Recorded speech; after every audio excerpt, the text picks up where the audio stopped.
गुरु पांदर लिखिया है, हिंदुओं के मंदिर हैं, मुसलमानों के मंदिर हैं, जैनों के मंदिर हैं, बौद्धों के मंदिर हैं, ब्राह्मणों के मंदिर हैं, शूद्रों के भी मंदिर हैं, लेकिन मनुष्य का कोई मंदिर नहीं।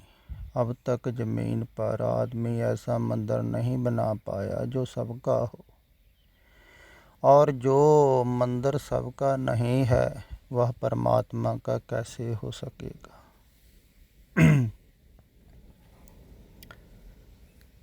ऐसा मंदिर आदमी कभी बना नहीं पाएगा जो सबका हो। यह गल ख्याल विच रखण योग है। ऐसा मंदिर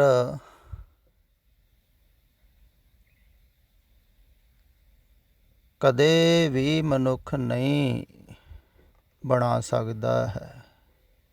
ऐसा धार्मिक स्थान ਜਿਹੜਾ ਸਾਰਿਆਂ ਦਾ ਹੀ ਹੋਵੇ। ਸਤਿਪੁਰਖ ਸਾਰਿਆਂ ਦੇ ਹੁੰਦੇ ਹਨ।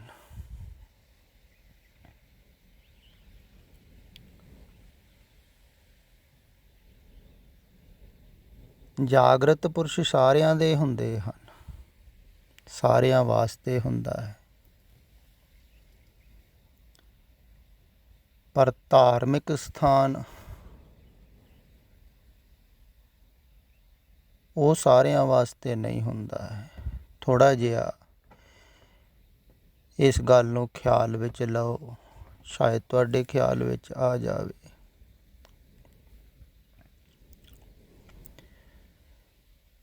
ਜਦੋਂ ਕੋਈ ਜਾਗਰਤ ਪੁਰਸ਼ ਹੁੰਦਾ ਹੈ, ਉਹ ਤੇ ਬੋਲਦਾ ਹੈ ਸਾਰਿਆਂ ਵਾਸਤੇ,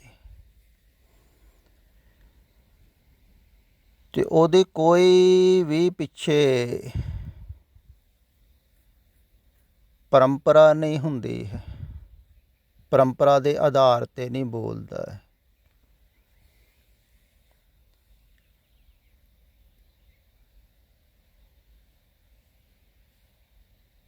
ਕਿਉਂਕਿ ਉਹਨੇ ਸਾਰੀਆਂ ਹੀ ਪਰੰਪਰਾਵਾਂ, ਸਾਰੇ ਹੀ ਜਿਹੜੇ ਇਹ ਧਰਮ ਹਨ, ਦਿਖ ਰਹੇ ਤੁਹਾਨੂੰ ਬਾਹਰ, ਇਹਨਾਂ ਸਾਰਿਆਂ ਨੂੰ ਛੱਡ ਕੇ, ਸਾਰੀਆਂ ਮਰਿਆਦਾਵਾਂ ਨੂੰ ਛੱਡ ਕੇ, ਰੀਤੀ ਰਿਵਾਜ਼ਾਂ ਨੂੰ ਛੱਡ ਕੇ ਫਿਰ ਜਾਣਿਆ ਹੈ ਉਸ ਇੱਕ ਨੂੰ, ਸੱਤ ਨੂੰ। ਸਾਰੀਆਂ ਸੰਪਰਦਾਵਾਂ ਨੂੰ ਜਿਹਨੇ ਛੱਡਿਆ ਉਹਨੇ ਜਾਣਿਆ, ਅਤੇ ਜਾਣ ਕੇ ਉਹ ਫਿਰ ਦੂਸਰਿਆਂ ਨੂੰ ਸਮਝਾਉਂਦਾ ਹੈ ਵੀ ਤੁਸੀਂ ਵੀ ਜਿੰਨਾ ਚਿਰ ਇਹ ਬਾਹਰ ਕੋਈ ਵੀ ਪਰੰਪਰਾ ਧਾਰਨ ਕੀਤੀ ਹੈ, ਧਰਮ ਧਾਰਨ ਕੀਤਾ ਹੈ,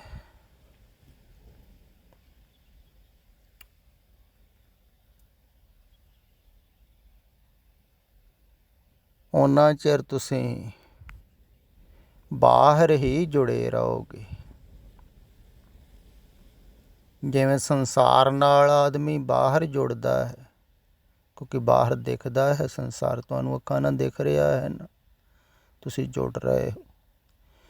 ਇੱਦਾਂ ਹੀ ਬਾਹਰ ਧਰਮ ਹੈ, ਬਾਹਰ ਪਰੰਪਰਾਵਾਂ ਹਨ, ਉਹਨਾਂ ਦੇ ਰੀਤੀ ਰਿਵਾਜ ਹਨ, ਉਹਨਾਂ ਦੀਆਂ ਮਰਿਆਦਾਵਾਂ, ਅਤੇ ਬਾਹਰੋਂ ਹੀ ਤੁਸੀਂ ਸਿੱਖਦੇ ਹੋ ਨਾ, ਬਾਹਰੋਂ ਹੀ ਦੇਖ ਰਹੇ ਹੋ ਨਾ ਪਰੰਪਰਾਵਾਦੀਆਂ ਨੂੰ, ਧਾਰਮਿਕ ਲੋਕਾਂ ਨੂੰ, ਅਤੇ ਉਹਨਾਂ ਦੇ ਨਾਲ ਵੀ ਤੁਸੀਂ ਬਾਹਰੋਂ ਹੀ ਜੁੜੋਗੇ। ਅਤੇ ਜਿਹੜਾ ਬਾਹਰ ਜੋੜ ਹੈ ਇਹਨੂੰ ਤੋੜਨਾ ਹੈ। ਤਾਂ ਉਹਨੇ ਸਾਰੇ ਜੋੜ ਜਦੋਂ ਟੁੱਟ ਗਏ ਅਤੇ ਫਿਰ ਜਾਣਿਆ ਸੀ।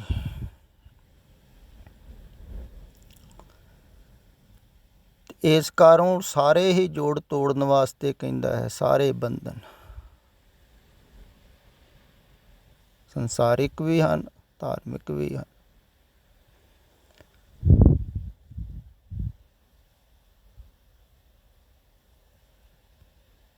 ਅਤੇ ਉਹ ਜਦੋਂ ਬੋਲਦਾ ਵੀ ਹੈ ਤੇ ਕਿਸੇ ਵਿਸ਼ੇਸ਼ ਪਰੰਪਰਾ ਨੂੰ ਲੈ ਕੇ ਨਹੀਂ ਬੋਲਦਾ ਹੈ।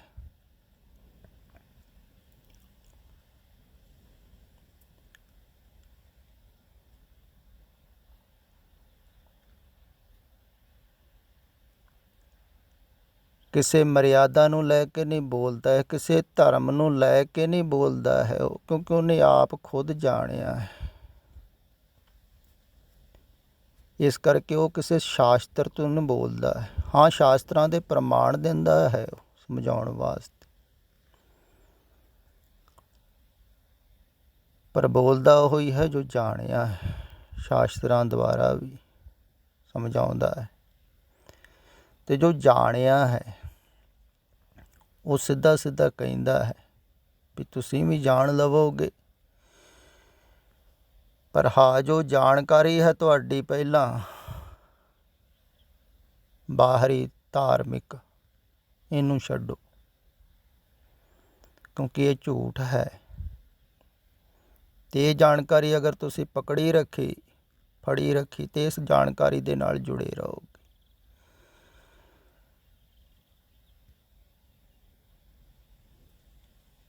ਅਤੇ ਉਹ ਵੇਖੋ, ਜਾਗਰਤ ਪੁਰਖ ਹੈ ਜਿਹੜਾ,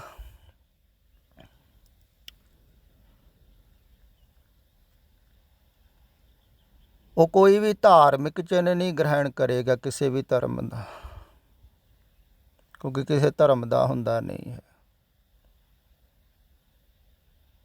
ਨਾ ਹੀ ਉਹ ਜਿੱਥੇ ਰਹਿੰਦਾ ਹੈ ਉੱਥੇ ਕਿਸੇ ਧਰਮ ਦਾ ਉਹ ਚਿੰਨ੍ਹ ਲਾਵੇਗਾ।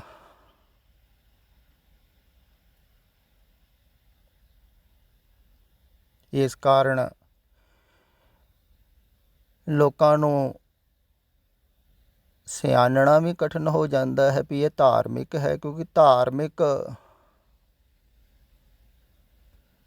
ਨਿਸ਼ਾਨ ਕੋਈ ਵੀ ਨਹੀਂ, ਨਾ ਹਿੰਦੂਆਂ ਦਾ ਨਿਸ਼ਾਨ ਹੈ ਧਾਰਮਿਕ, ਵੀ ਤਰਸ਼ੂਲ ਵਗੈਰਾ ਲਾਇਆ ਹੋਵੇ, ਨਾ ਕੋਈ ਸਿੱਖਾਂ ਦਾ ਹੈ ਵੀ ਖੰਡਾ ਲਾਇਆ ਹੋਵੇ, ਨਾ ਮੁਸਲਮਾਨਾਂ ਦਾ ਹੈ ਵੀ ਚੰਦ ਦਾ ਨਿਸ਼ਾਨ, ਨਾ ਈਸਾਈਆਂ ਦਾ ਹੈ ਵੀ ਕਰਾਸ ਲਟਕਾਇਆ ਹੋਵੇ। ਕੋਈ ਵੀ ਨਿਸ਼ਾਨ ਕਿਸੇ ਵੀ ਪਰੰਪਰਾ ਦਾ ਨਹੀਂ। ਹੁਣ ਜਦੋਂ ਬਾਬਾ ਨਾਨਕ ਜੀ ਉਪਦੇਸ਼ ਦੇ ਰਹੇ ਸਨ,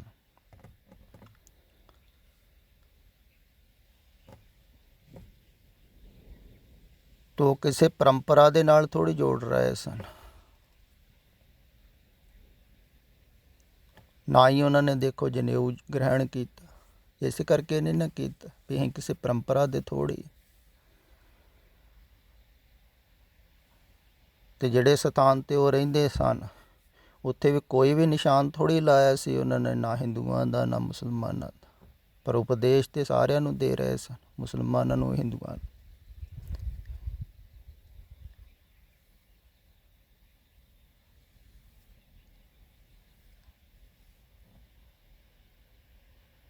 ਉਹਨਾਂ ਕੋਲ ਇਸੇ ਕਰਕੇ ਹੀ ਜਾਣਾ ਕਠਿਨ ਹੈ, ਕਿਉਂਕਿ ਉਹ ਸਾਰੀਆਂ ਹੀ ਪਰੰਪਰਾਵਾਂ ਦਾ ਖੰਡਨ ਕਰਦੇ ਹਨ। ਕਰਨਾ ਪੈਂਦਾ ਹੈ, ਮਜਬੂਰੀ ਹੈ। ਇਹ ਗੱਲ ਖਿਆਲ ਵਿੱਚ ਰੱਖੋ ਵੀ ਜਦੋਂ ਜਾਗਰਤ ਪੁਰਸ਼ ਹੁੰਦਾ ਹੈ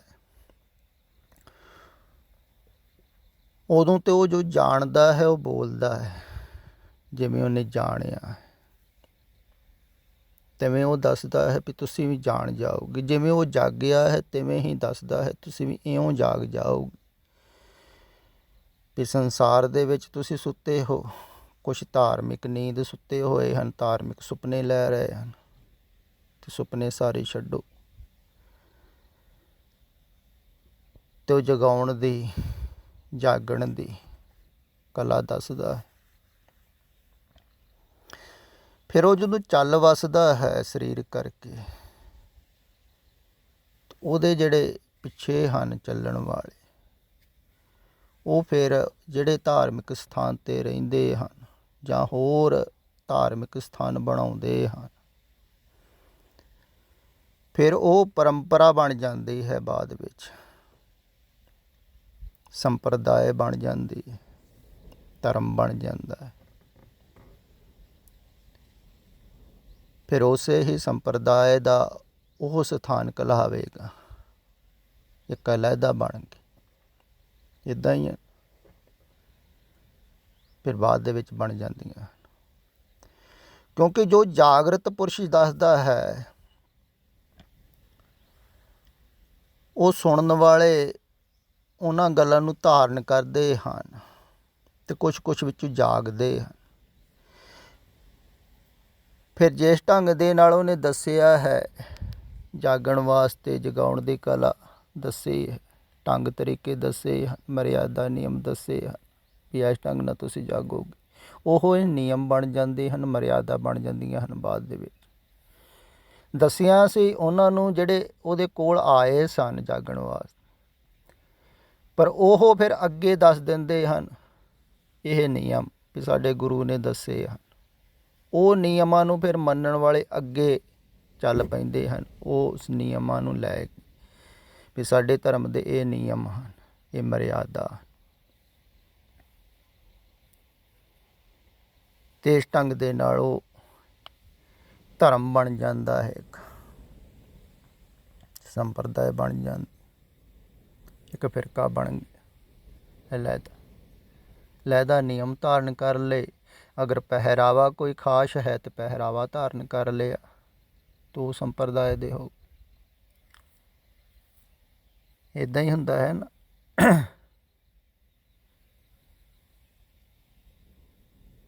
ਜਿਵੇਂ ਇਹ ਜੋ ਲਿਖਿਆ ਹੈ, ਇਹ ਵੀ ਥੱਲੇ ਓਸ਼ੋ ਦਾ ਨਾਮ ਲਿਖਿਆ ਵੀ ਉਹਨਾਂ ਨੇ ਕਿਹਾ ਹੋਇਆ, ਅਤੇ ਉਹਨਾਂ ਦੇ ਵੀ ਦੇਖੋ ਸਥਾਨ ਬਣੇ ਹੋਏ ਹਨ, ਸੰਨਿਆਸੀਆਂ ਨੇ ਬਣਾਏ ਹੋਏ, ਤਾਂ ਉਹਨਾਂ ਦੀ ਸੰਪਰਦਾ ਲੈਦਾ ਹੋਊਗੀ ਨਾ। ਅਤੇ ਉਹਨਾਂ ਸਥਾਨਾਂ ਦੇ ਉੱਤੇ ਜੋ ਉਹਨਾਂ ਨੇ ਕਿਹਾ ਹੈ, ਜੋ ਉਹਨਾਂ ਨੇ ਬੋਲਿਆ ਹੈ, ਉਸ ਢੰਗ ਦੇ ਨਾਲ ਸਮਝਾਉਂਦੇ ਹਨ ਸੰਨਿਆਸੀ।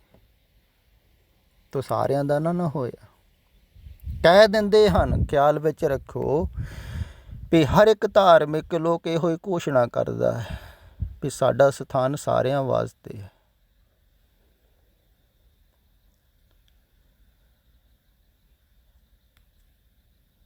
ਪਰ ਹੁੰਦਾ ਨਹੀਂ ਹੈ ਵੀ ਸਾਡੇ ਸਥਾਨ ਨੂੰ ਦੇਖੋ ਚਾਰੋਂ ਤਰਫੀ ਦਰਵਾਜ਼ੇ ਹਨ, ਕੋਈ ਵੀ ਆ ਸਕਦਾ, ਪਰ ਕੋਈ ਵੀ ਆ ਸਕਦਾ ਹੈ ਜਿਸ ਢੰਗ ਨਾਲ ਚਾਹੁੰਦੇ ਹਨ ਉਸ ਢੰਗ ਨਾਲ। ਜੇ ਕੋਈ ਆਪਣੇ ਢੰਗ ਨਾਲ ਹੀ ਆਉਣਾ ਚਾਹਵੇ ਤੇ ਅੰਦਰ ਨਹੀਂ ਆ ਸਕਦਾ। ਜਿਵੇਂ ਸਿੱਖਾਂ ਦੇ ਸਥਾਨ ਹਨ, ਉੱਥੇ ਕੋਈ ਮੋਨਾ ਕੋਨਾ, ਕੋਈ ਫੱਕਰ ਉੱਦਾਂ ਹੀ ਪਹੁੰਚ ਜਾਵੇ ਤੇ ਉਹ ਅੰਦਰ ਨਹੀਂ ਵੜਨ ਦੇਣਗੇ, ਕਿਉਂਕਿ ਉਹਨਾਂ ਦੀ ਮਰਿਆਦਾ ਨਿਯਮ ਦੇ ਅਨੁਕੂਲ ਨਹੀਂ ਹੈ।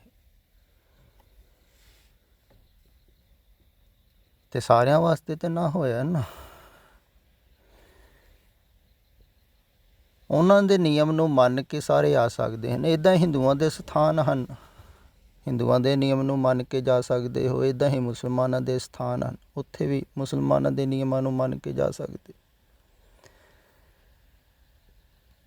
ਇੱਦਾਂ ਹੀ ਈਸਾਈਆਂ ਦੇ ਹਨ, ਉੱਥੇ ਵੀ ਕਿਹੜੀ ਰੋਕ ਹੈ, ਜਾਂਦੇ ਹੀ ਹਨ ਲੋਕ। ਪਰ ਉਹਨਾਂ ਦੇ ਨਿਯਮ ਨੂੰ ਮੰਨਣਾ, ਅਗਰ ਉਹਨਾਂ ਦੇ ਵਿੱਚ ਦਾਖਲ ਹੋਣਾ ਹੈ ਤਾਂ ਫਿਰ ਇਹ ਨਿਯਮ ਮਰਿਆਦਾ ਜਿਹੜੀਆਂ ਹਨ ਨਾ, ਇਹ ਸਤਿਪੁਰਖ ਤੋਂ ਬਾਅਦ ਵਿੱਚ ਬਣਦੀਆਂ ਹਨ ਅਤੇ ਪਰੰਪਰਾ ਦੇ ਮੰਦਰ ਬਣ ਜਾਂਦੇ। ਅਤੇ ਜਿਹੜੇ ਮੰਦਰ ਹਨ, ਧਾਰਮਿਕ ਸਥਾਨ ਹਨ, ਇਹ ਤਾਂ ਸਾਰਿਆਂ ਦਾ ਨਹੀਂ ਹੋ ਸਕਦਾ ਕੋਈ ਵੀ ਐਸਾ, ਪਰ ਜਾਗਰਤ ਪੁਰਸ਼ ਸਾਰਿਆਂ ਦਾ ਹੀ ਹੁੰਦਾ ਹੈ, ਉਹ ਸਾਰਿਆਂ ਵਾਸਤੇ ਬੋਲਦਾ ਹੈ। ਫਿਰ ਉਹ ਇੱਕ ਧਾਰਨਾ ਨੂੰ ਲੈ ਕੇ ਨਹੀਂ ਚੱਲਦਾ ਹੈ ਕਿਸੇ ਖਾਸ ਧਰਮ ਦੀ, ਉਹ ਸਾਰਿਆਂ ਧਰਮਾਂ ਦੀਆਂ ਧਾਰਨਾਵਾਂ ਨੂੰ ਤੋੜਦਾ ਹੈ, ਕਿਉਂਕਿ ਉਹ ਜਾਗ ਕੇ ਦੇਖ ਰਿਹਾ ਹੈ ਨਾ ਕਿਹੜੀਆਂ ਕਿਹੜੀਆਂ ਕਰੂਤੀਆਂ ਹਨ, ਵੀ ਲੋਕ ਸੁੱਤੇ ਪਏ ਚੱਲ ਰਹੇ ਹਨ, ਕਿਹੜੇ ਢੰਗ ਦੇ ਨਾਲ ਸੌਂ ਰਹੇ ਹਨ। ਹੁਣ ਧਾਰਮਿਕ ਲੋਕ ਵੀ ਸੌਂ ਰਹੇ ਹਨ। ਹੁਣ ਪਤਾ ਥੋੜ੍ਹੀ ਲੱਗਦਾ ਹੈ, ਸੁੱਤੇ ਹੋਏ ਮਨੁੱਖ ਨੂੰ ਕਿਵੇਂ ਪਤਾ ਲੱਗੂਗਾ ਵੀ ਇਹ ਲਾਗਲਾ ਸੁੱਤਾ ਹੋਇਆ, ਉਹ ਕਹੂਗਾ ਪਾਠ ਕਰਦਾ। ਹੁਣ ਪਾਠ ਵੀ ਸੁਪਨੇ 'ਚ ਕਰ ਰਿਹਾ ਹੋਵੇ ਤਾਂ ਫਿਰ ਸੁੱਤੇ ਹੋਏ ਮਨੁੱਖ ਨੂੰ ਥੋੜ੍ਹੀ ਪਤਾ ਹੈ।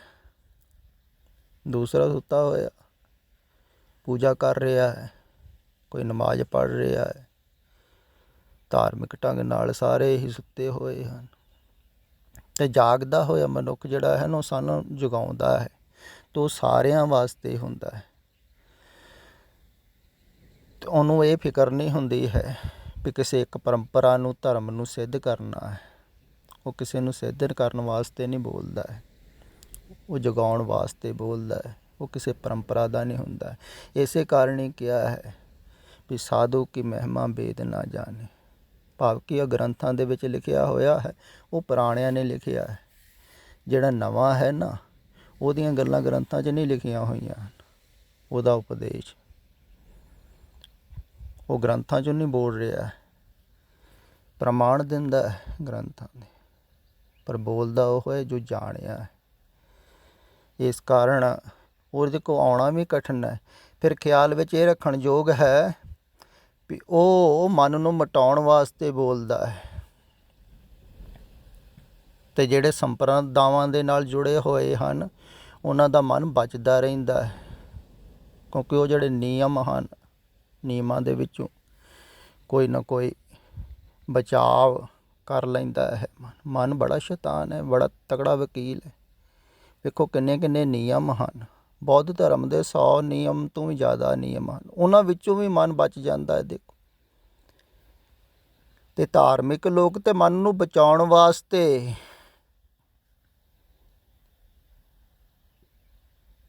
ਧਾਰਮਿਕ ਹੁੰਦੇ ਹਨ, ਇੱਦਾਂ ਕਹਿ ਲਈਏ ਬਾਹਰ। ਜਿਹਨੇ ਮਨ ਨੂੰ ਬਚਾਉਣਾ ਹੈ ਨਾ, ਉਹ ਜਾਗਰਤ ਪੁਰਸ਼ ਕੋ ਨਹੀਂ ਜਾਵੇਗਾ। ਅਤੇ ਜਿਹੜਾ ਜਾਗਰਤ ਪੁਰਸ਼ ਕੋ ਜਾਵੇਗਾ, ਉਹਦਾ ਮਨ ਨਹੀਂ ਬਚੇਗਾ। ਇਹ ਗੱਲ ਖਿਆਲ ਵਿੱਚ ਰੱਖਣ ਯੋਗ ਹੈ।